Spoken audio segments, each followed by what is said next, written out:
shoot a video. Well, we definitely will shoot a video for this, and it'll probably be the clothing brand I'm wearing is actually my friend's brand, and we want to shoot the video to promote the clothing stuff as well. So I'll probably be looking to aim this at like one of the urban channels like Grime Daily, SBTV, one of those ones. You'll be in the video. What if you? Yeah. Let me know the date. Jeez, my guy. That's what I'm saying. 100%. They're like, go get some snatch character for Newton. Snatch character. Yeah.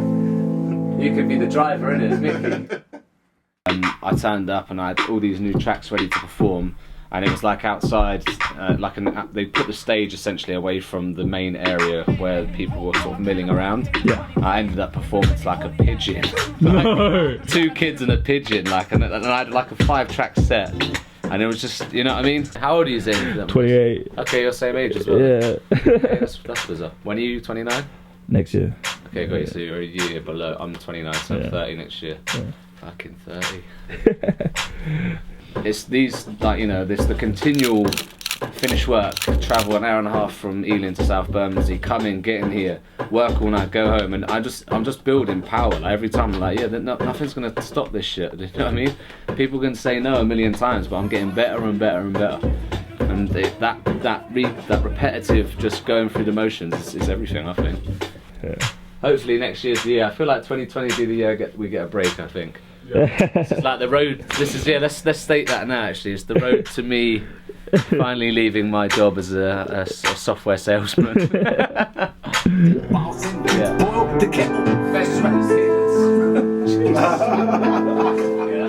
We'll play you Fruit Confused in a minute, but it's I'm basically confused at the state of the world at the, you know, and they're a bit more in your face, like rap songs, like old school Eminem style records. So I think that's where people like me the most. It's a pity you couldn't roll. I've been taking bite-sized pieces out of the game, but now I line my competition up and swallow them. You're sending dick pics to these chicks like that thing's gonna help her choose, brother. You must be mad. Her inbox looks like a helicopter shot. Choppers everywhere, she can't move. Politician gossip, I'ma switch it off. Money hungry devils, and you got enough. Crippling depression is a common feeling. I find it revealing that we're laughed about for showing love. The kids don't want me on that conscious rap. They want me to tell you to suck your mother, and that I could only love a woman if she's willing to entertain me sexually. But you follow fashion pussies to death because hey. They've spun Help on the radio, they've played Hope on the radio, they've played a few songs. It's now, I think the main thing is social media, and unfortunately, I fucking hate social media because I feel like this constant need to be doing something to keep people engaged that I don't even know. Yeah. And I also think it promotes really bad behaviours for younger people. And you know, in my music, I talk about like social media not being great for everyone. But I need to master my social media plan for next year, which is hence the reason why I want to show people my story, like rather than just, you know, saying, look, here's me singing a new song. Yeah. My end goal is to play with a band everywhere I go. I don't want to play with just with a DJ. I want to be a live band at a festival type thing. So that's the goal. Heart, soul, everything I earn into this. So there will come a point where it's tipping, and hopefully, you know, one of the tracks goes off. Label see the potential in what we already have ready to go.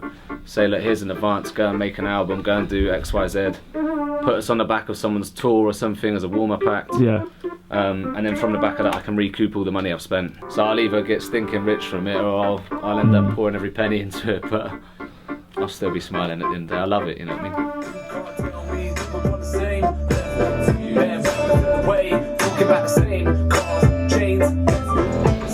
I knew from the second I remember I used to do a paper round, and this paper round was so shit. It was like my first job. It was like, you know, it was probably like, I don't know, an hour and a half of just posting papers. But I used to have a little mini disc player, and I got all the like 2-packs, all the biggies, and I used to just be busting up the road. And then, like, this little, you know, white kid from Devon, like, thought, you know, listened to this stuff, and I was like, yeah, one day I'm gonna do that. And it's stuck ever since. And obviously, you know, to begin with, I was pretty shit. People laughed at me from, you know, being at home, like, oh, you're going to be a rapper. Still to this day now, I think some of my friends think you're a bit mad, you know. But there's beauty in that, and I think nothing's going to change, you know. The external world cannot stop me from doing that. That's always been the end goal, so yeah. Even from a young age, I knew it was what I was going to do. Yeah, kind of mad. Yeah. It's kind of mad. Yeah. It's a little bit mad. This overground from here to London Bridge, then from London Bridge to Jubilee line to Bond Street, and change at Bond Street, get Central line back to Ealing Broadway. But today I could probably do District with you from London Bridge, because that goes all the way back to Ealing Broadway anyway. So.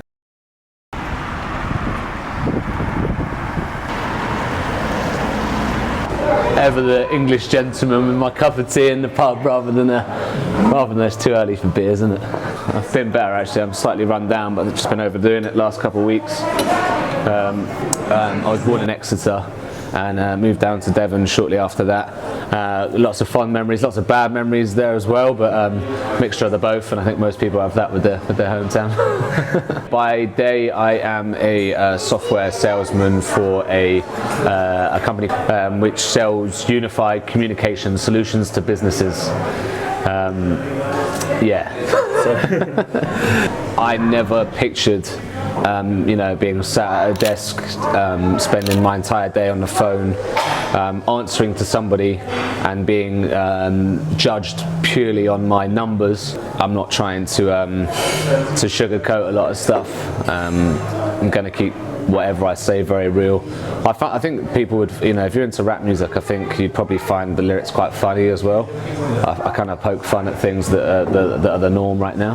This is just going off topic, but music is a reflection of where we are as a culture, as a people, and it seems to be that we are heading far more towards the spectacle than the actual substance or the actual meaning behind the music. And I suppose I kind of just I find that quite funny, and I like to kind of poke fun at the things that we as humans are all looking into at the moment, I suppose. I think if I put a grill in, covered my face in tattoos, and bought a Cadillac and stuck some girls in bikinis in the back and did a video like that, I think I'd get more. I honestly think I'd get more views. I honestly do. I can never judge anybody else for the music they make, or for the industry for pushing that music. But what I do have control over is what I make, and what I think is authentic. And the ultimate goal for me is to open up a more compassionate environment for people, not a more, look, if you don't have this amount of money or this amount of status, then you can't come and party here, you can't be accepted in this crowd.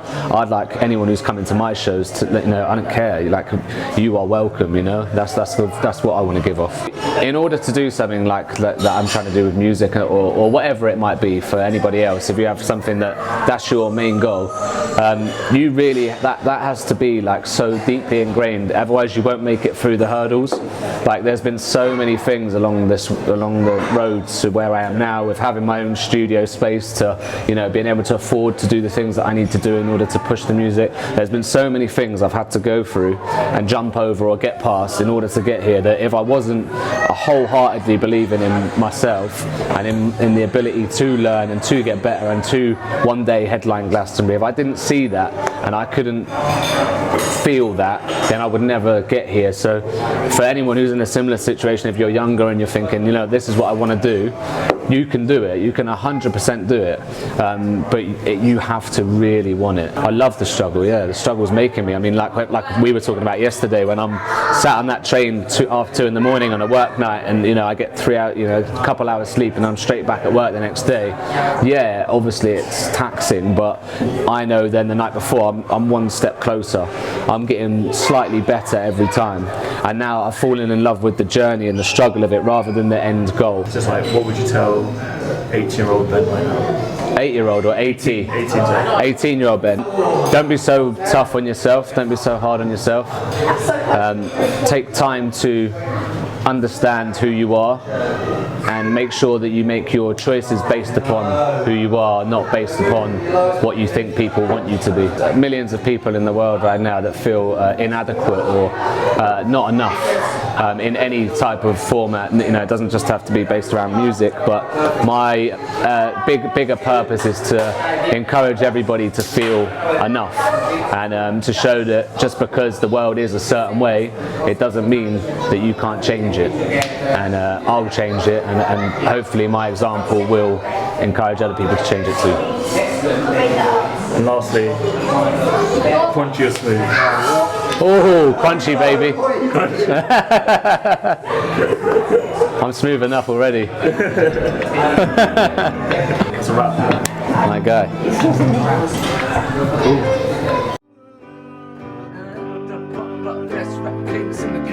You can't tell me that we're on the same level. There are rappers in the way, talking about the same cars, chains, bezel. Some kid from the estate wears Gucci on his waist and thinks that he runs the place because he moved a little weight. The example was set by an artist in bed, but I'll send you to boil the kettle.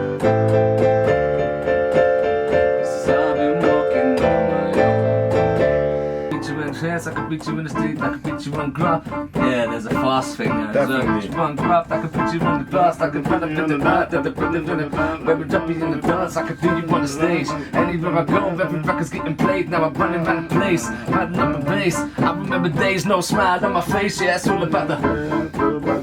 It's all about the. Yeah, it's all about the. Hey, yeah, it's all about the.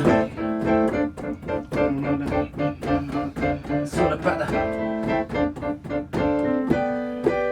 Yeah, it's all about the grind, all about the graft, all about the story. Don't make me laugh, now you're having the bath, having a giraffe. I come first, I could never come last. Every single time I turn up to the class, and every note knows that I'm gonna pass. Straight A class, coming with the bars too fast. Let me tell me about the past, cause I've been on my own, trying to find my way back home. But every time I seem to go, someone tells me not to.